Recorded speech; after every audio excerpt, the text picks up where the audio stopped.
오늘 하나님께서 우리에게 주시는 말씀은 구약성경 호세아 7장 13절 14절 말씀입니다.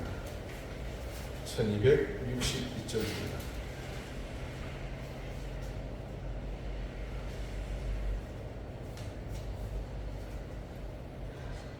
호세아 7장 13절 14절 말씀을 제가 읽겠습니다. 이제 다 같이 자리에서 일어나 하나님의 말씀을 경청하십시오. 화 있을진저 그들이 나를 떠나 그릇 같음이니라. 패망할진저 그들이 내게 범죄하였음이니라. 내가 그들을 건져주려 하나 그들이 나를 거슬러 거짓을 말하고 성심으로 나를 부르지 아니하였으며 오직 침상에서 슬피 부르짖으며 곡식과 새 포도주로 말미암아 모이며 나를 거역하는도다. 아멘. 자리에 앉으시기 바랍니다. 하나님께서 이 말씀으로 우리에게 해주시기를 원합니다. 조선시대 국가 경영의 가장 큰 실무 조직은 육조였습니다. 육조 제도는 중국 당과 명예 육부 제도 등 중국의 관직 제도와 관련이 있고, 이것은 우리 역사상 보면 고려 말 공양왕 때 관제 개혁된 정립된 육조 제도를 그대로 조선시대가 개성하였다고 합니다. 육조는 맡은 업무에 따라서 이조, 호조, 예조, 병조, 흉조, 홍조의 6개 부서를 나뉩니다. 한편 가장 작은 행정구역인 고을에도 이 육조의 조직을 그대로 적용해서 동일한 이름과 역할을 하는 육방이 있었습니다. 오늘날로 치면 조금 더 세분되고 신설된 것이 많이 있기는 하지만 장관과 차관 등의 책임자를 두고 정부 실무를 담당하는 현재의 행정부서와 같은 기능을 한 셈입니다. 그 중에서도 호조는 조선시대 국가 재정과 관련된 일을 하던 그런 부서였습니다. 호구조사, 토지파 이를 바탕으로 조세와 구역을 그루는 일을 주 업무로 했다고 합니다. 또 한양, 각 지방관청에 비축됐던 쌀, 전, 포, 여기서 전과 포는 각기 돈과 옷감을 말합니다. 이런 미국과 전과 포를 대상으로 매년 회계 감독을 하니까 굉장히 중심된 실무를 맡아보던 곳이었습니다. 이런 호주의 성격을 보호할 때 오늘날 기획재정부, 또 통상산업자원부 그런 업무를 맡아던 부서라고 보면 되겠습니다. 조선 영조 때 이런 일을 맡아보는 호주에 서리로 일하는 김수평이라는 관원이 있었습니다. 육조에서 서리가 어떤 직급인고 하니 우선 당시 육조는 각 부서의 우두머리가 판서였죠. 그리고 그 밑에 참판이 있습니다. 판서는 의정부를 구성하는 3점성 밑에 정일품 밑에 바로 있는 육조의 판서들은 정이품에 해당하는 굉장히 높은 것들입니다. 오늘날 장관이죠. 그 아래로는 참판, 참의가 있는데 지금의 각각 차관과 국장급에 해당합니다. 여기까지가 소위 입지를 세워놓은 그 동그라 단에서 밑단에 있는 당 상관입니다. 당 하관으로는 정랑, 좌랑 등이 있고 다시 그 밑에 서리가 있고 허드렛 일을 하는 노비가 있었습니다. 자, 호조 서리 김수평은 조금 전 말씀드린 이 직급상 제일 밑에서 있는 일하는 사람이라 보시면 무방합니다. 당시 이 사람을 이끌어서 전설의 아전이라고 했습니다. 왜 그랬는가 하니 남단이 청렴하고 강직해서 숱한 일을 당했습니다. 조금 아이러니하시죠? 판사나 참판 이런 사람이 강직하게 이러면 좀 이해가 되는데, 그렇지만 호주의 업무상 조금 들으셨겠지만 더 많은 것이 있습니다. 많은 돈을 관리하고 또 돈이 오고 가는 일을 맡아야 했습니다. 그러니 그 가운데서 강직하고 청렴하기는 쉽지 않습니다. 기록에 따르면 이 김수평 서리와 관련된 4가지 유명한 일화가 전해집니다. 첫 번째 일화입니다. 당시 호조를 관장하던 호조 판서가 바둑을 두느라고 공문서 결제를 미루게 되었습니다. 이게 누적되자 하루는 김수평이 대청에 올라가 바둑판을 확 쓸고르고는 무릎을 꿇고 이렇게 말했다고 합니다. 죽을 죄를 지었으나 결제부터 해주시기 바랍니다. 그의 말에 호주 판사는 죄를 묻지 않고 결제를 해주었다고 합니다. 또 어느 날은 김수평이 숙지가 된 날인데 대전 내관, 굉장히 높은 사람이죠. 하나가 없긴 하지만 홍굴에서는 상당히 높은 사람입니다. 느닷없이 찾아와서는 왕명이라면서 10만 금을 요청했습니다. 임금의 추상 같은 명령임에도 불구하고 그는 이리저리 시간을 끌다가 날이 밝고서야 돈을 내주었다고 합니다. 이런 이유가 있는데 야간에는 호주에 돈을 출납하는 것이 금지되었기 때문입니다. 세 번째 일화는 그의 가족과 관련된 일입니다. 하루는 그가 아우의 집에 들렀는데 마당 여기저기에 염료통이 놓여 있었습니다. 알고 보니 아우의 아내가 부업으로 염색일을 했던 것입니다. 그 말을 듣자 김수평은 염료통을 모두 엎어버리며 이렇게 말했습니다. 우리가 나라의 노움을 받고 있는데 이 동생도 아마 설득될 모양이죠. 부업을 한다면 가난한 사람들은 무엇으로 먹고 살라는 것이냐. 마지막 네 번째 일화입니다. 군비로 쓰기 위해 금과 은을 바둑돌처럼 만든 바둑쇠가 상고에 가득 있었습니다. 이것을 검사할 때 다른 판서가 한 개를 옷 소매 속에 집어넣었습니다. 이를 보고는 무엇에 쓰려는지 물어보자 그 판서는 대수롭지 않게 어린 손자에게 주려 한다고 대답했습니다. 그러자 김수평은 금으로 만든 바둑쇠를 한 움큼 집어 소매에 넣으며 이렇게 말했습니다. 소인은 내외 증손자가 하도 많아서 하나씩 주려면 이걸로도 부족합니다. 판서가 놀라자 김수평은 차분히 다시 말했습니다. 대감이 손자에게 주려는 건 공적인 물건을 사적으로 사용하는 것입니다. 또 대감이 한 개를 가져가면 참판이 또 가져갈 것이고 일부 관료가 각자 취할 것이며 서리 수백 명이 가져갈 것입니다. 사불 삼거라. 조선시대 관리를 지내는 자가 청백리의 정신들을 지켜야 할 네 가지 하지 말아야 할 것과 세 가지 거절해야 할 것이 있었다고 합니다. 이 사불 삼거의 정신은 전통 관료 사회의 청렴도를 가르는 기준을 제시합니다. 관리가 절대로 하지 말아야 할 네 가지는 하나, 부업을 갖지 않는다. 둘, 땅을 사지 않는다. 셋, 칩을 늘리지 않는다. 넷, 제임지에 특산물, 명산물을 먹지 않는다. 그리고 꼭 거절해야 할 세 가지가 있습니다. 그 세 가지는 하나, 윗사람의 부당한 요구를 거절한다. 둘, 부득이 요구를 들어줬다면 담대를 거절한다. 셋, 자신의 가정의 경조사의 부조를 거절한다. 지금 공무원에 근무하는 일반적인 모습과는 사뭇 많은 차이가 있는 것을 볼 수 있습니다.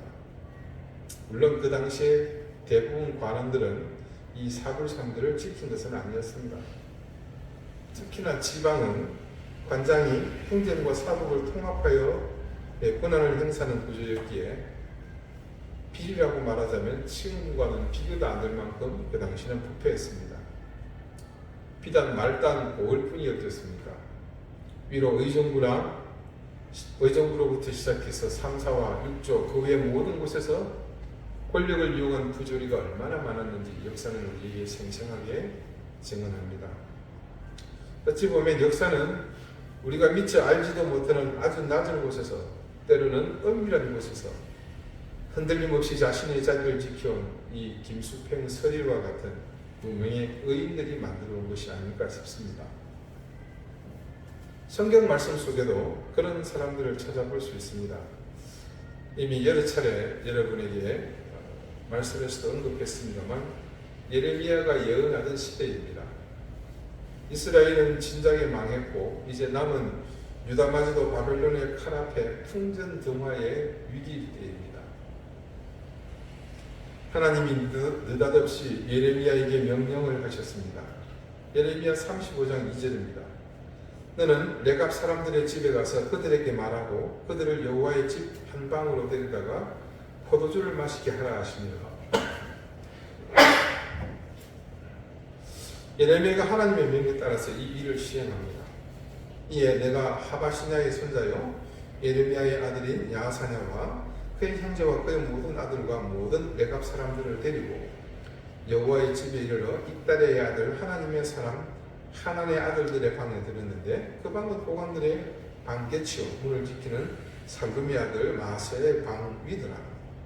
내가 레갑 사람들의 후손들 앞에 포도주가 가득한 종기와 술잔을 놓고 마시라 권하며 그런데 뜻밖의 반응이 나타납니다. 그들이 이르되 우리는 포도주를 마시지 아니하겠노라. 레갑의 아들 우리 선조 요나답이 우리에게 명령하여 이르기를 너희와 너희 자손은 영원히 포도주를 마시지 말며 너희가 살 집도 짓지 말며 파종도 하지 말며 포도원을 소유하지도 말고 너희는 평생 동안 장막에 살아 그리하면 너희가 머물러 사는 땅에서 너희 생명이 길리라 하였으므로 우리가 레갑의 아들 우리 선조 요나답이 우리에게 명령한 모든 말을 순종하여 우리와 우리 아내와 자녀가 평생 동안 포도주를 마시지 아니하며 살 집도 짓지 아니하며 포도원이나 밭이나 종자도 가지지 아니하고 장막에 살면서 우리 선조 요나답이 우리에게 명령한 대로 다 지켜 행하였노라. 처음에 하나님께서 예레미야에게 명령하신 일은 정말 별일이 아니었습니다.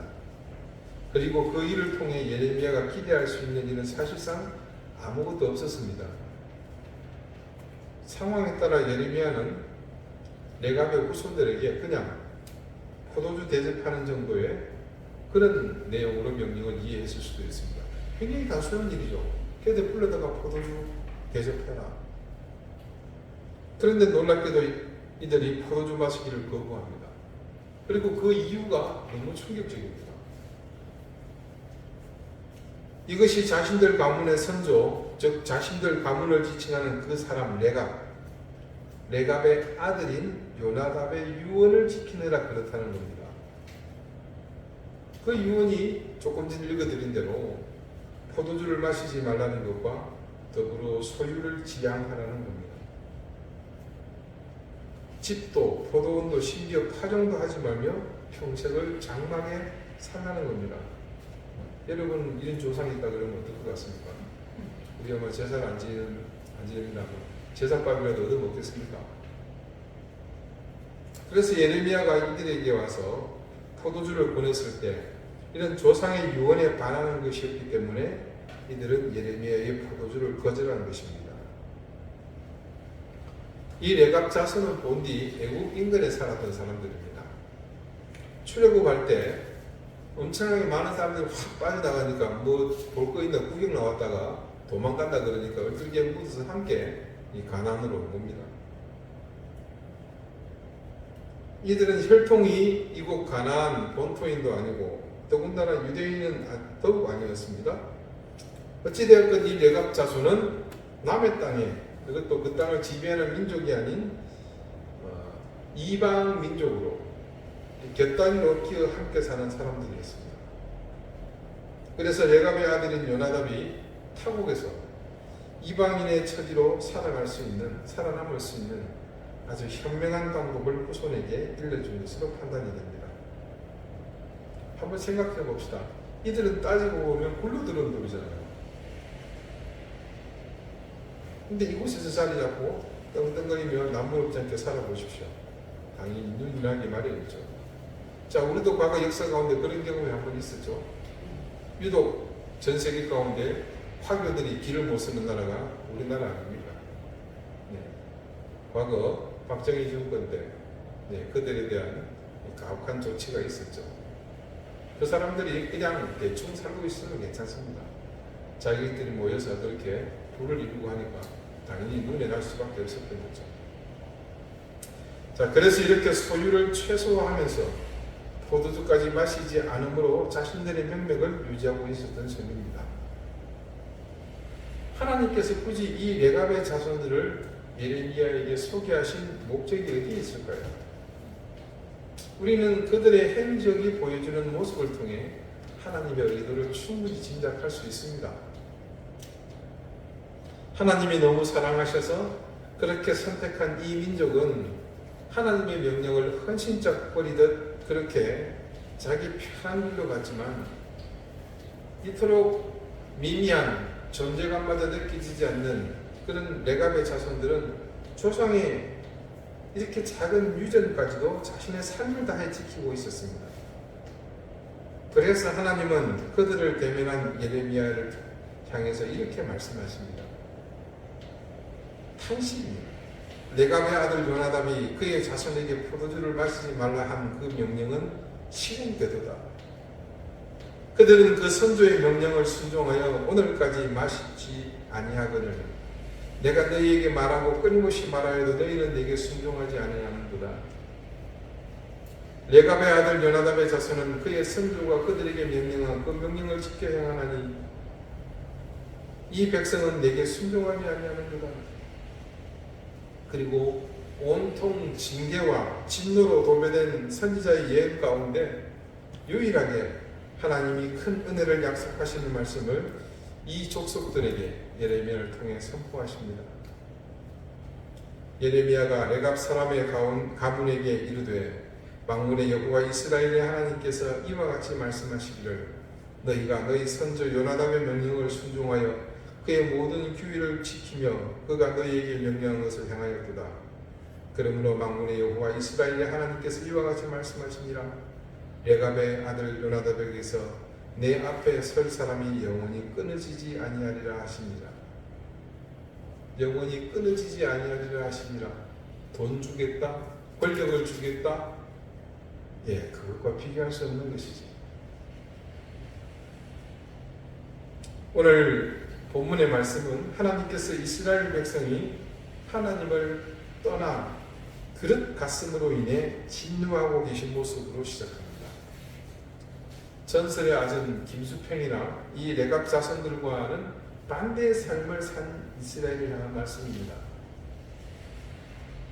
하나님은 이스라엘이 하나님을 떠나 잘못 간 사실에 대해서 그 결과로 패망을 선언하십니다. 그들이 그릇 같다는 것은 하나님이 정해주신 길로 가지 않았다는 말입니다. 이는 다른 말로 하나님의 뜻이 아닌 자신이 판단하고 자신이 결정한 길로 갔다는 말과 같습니다. 하나님의 길을 떠났다는 말인데 그곳을 떠나 그들이 선택한 그런 선택이 불러올 결과는 너무나 자명하지 않겠습니까?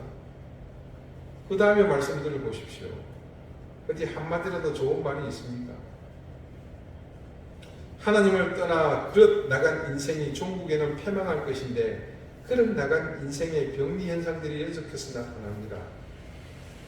그들이 내게 범죄하였습니다. 당연히 하나님께 범죄할 수밖에 없지요. 내가 그들을 건져주려 하나 그들이 나를 거슬러 거짓을 말하고 하나님을 떠나서 그릇 나간 인생이 하나님의 손길에 쉽게 기대겠습니까? 그러니 하나님의 손길을 거부하기 위해서 거짓말을 하는 겁니다.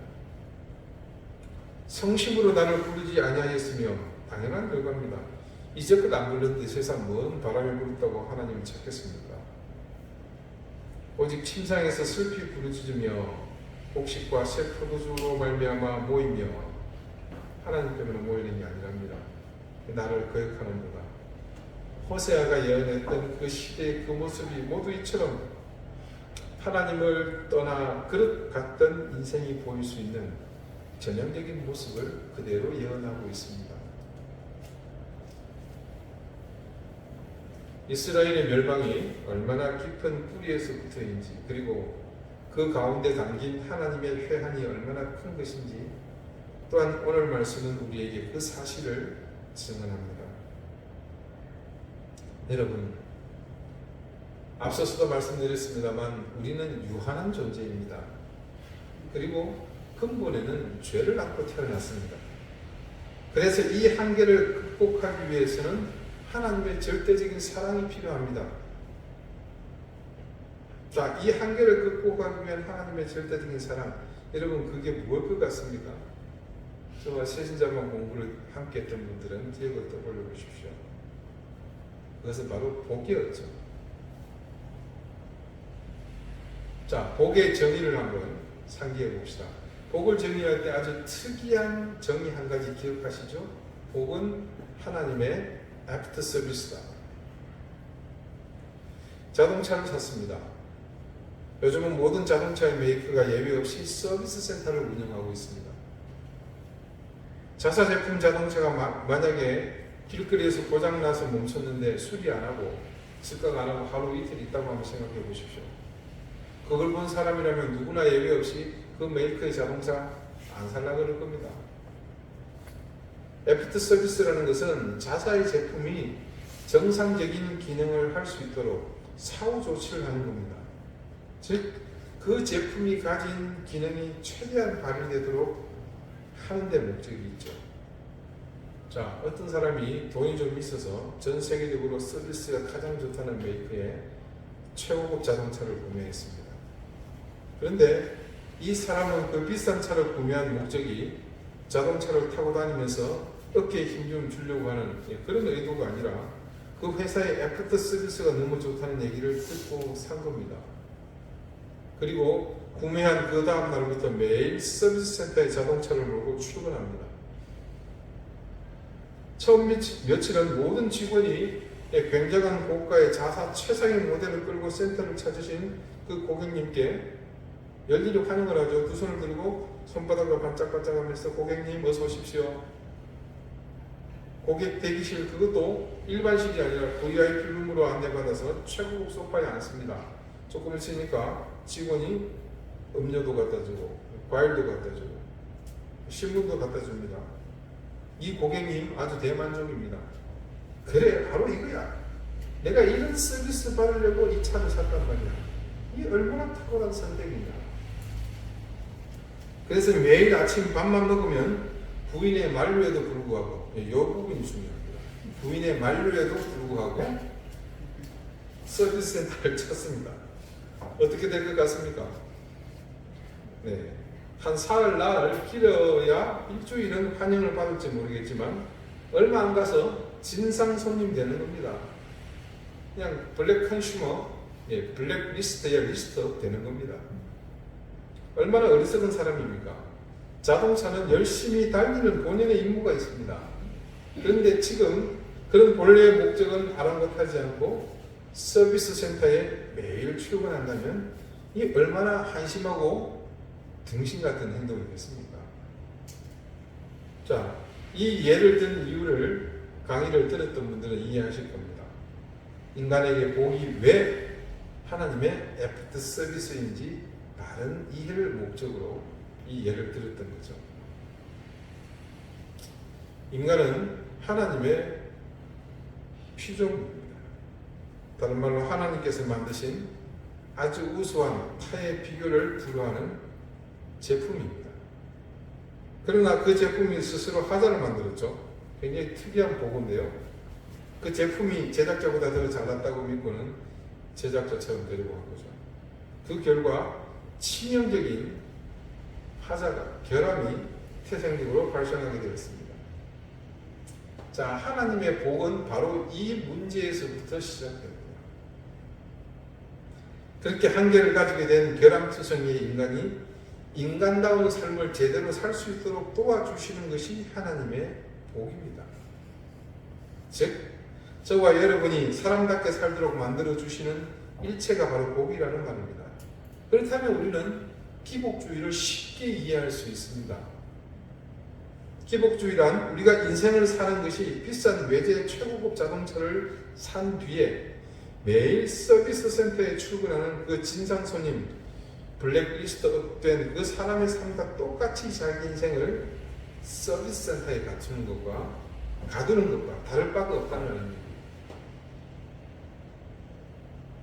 자, 왜 이 대목에서 보게 된 이야기가 나왔느냐 하면요, 그것은 하나님께서 이스라엘 민족을 택하셔서 그들에게 복을 주셨는데, 자, 복을 줬다 그러면 우리도 그 복에 대한 막연한 선의들이 있죠. 그처럼 그 복에 대한 개념이 아예 없었다는 것이 그들의 삶을 통해 드러나지 않았습니까? 애프터 서비스는 전문 기사가 담당합니다. 여러분, 자동차 서비스 센터에서 옷 수선하시는 분에게 자동차 수리를 맡기지 않습니다. 예, 그런 의미에서 여러분 우리 인생이 얼마나 복된지 이것도 아셔야 돼요. 우리 인생의 에포트 서비스, 즉 하나님의 복 주심은 인간의 상상과 판단 때문에 주어지는 것이 아니라 가장 우수한 비교 불가의 전문가이신 하나님께서 서비스 기사가 되어 주시기 때문입니다. 그래서 우리에게 어디가 하자가 생겼는지 정확하게 진단하시고 그에 따른 처방을 주십니다. 그게 뭐라고요? 하나님의 복 주심입니다. 그게 복이에요. 그런데 이스라엘이 그 길로 가지 않았다는 겁니다. 그들이 지금 하나님께서 복을 주시려고 인도하신 그 길로 가는 것을 거부하고 다른 길로 가버린 겁니다. 그리고 그들은 전부 다음 이어지는 말씀이 증언하고 있는 그 상황 가운데로 그 나락의 길로 떨어져 버린 겁니다. 아까 보셨죠? 여러분, 우리의 인생길에 어떤 상황이 가로놓여진다고 하더라도 어떤 장애물이 있다 하더라도 우리가 하나님의 길을 벗어나는 일을 선택해서는 안 됩니다. 지금 당장 우리 눈에 보기에 그 길만이 유일한 선택이라고 생각할 수 있겠으나 그것이 진정으로 하나님의 길에서 걸어가는 것은 아닌지 말씀을 보고서 여러분 판단하시기 바랍니다. 우리에게 하나님이 우리에게 원하시는 길이 분명한지 진실한 마음으로 기도하시며 하나님의 응답을 들어보시기 바랍니다. 지금 당장에 우리가 가는 길이 험하고 멀지라도 실망하지 마십시오. 하나님의 길은 반드시 복 주심으로 인해 우리가 온전한, 그래서 부족함 없는 사람으로 새로워지게 해 주십니다. 자꾸 자동차 얘기하는 것을 양해 바랍니다. 자동차가 망가지면 고칠 때 여러 공정을 거쳐야 됩니다. 간단한 것들은 부품만 교체하면 됩니다. 때로는 엔진 오일이나 미션 오일과 같은 소모품을 교체해야 하는 때도 있습니다. 그러나 많이 망가지면 어떻게 됩니까? 더 심화 학습을 해야 되겠죠. 더 많은 공정을 거쳐야 합니다. 예를 들어 접촉사고로 외형이 심하게 망가졌습니다. 그러면 판금하고 금형을 하기 위해서 더 큰 공정을 거쳐야 됩니다. 그때는 여기저기 쇠망치로 강하게 두드립니다. 그리고 원형을 복원하기 위해 뜨거운 불로 열을 가합니다. 더 심한 경우는 망가진 부분을 절단합니다.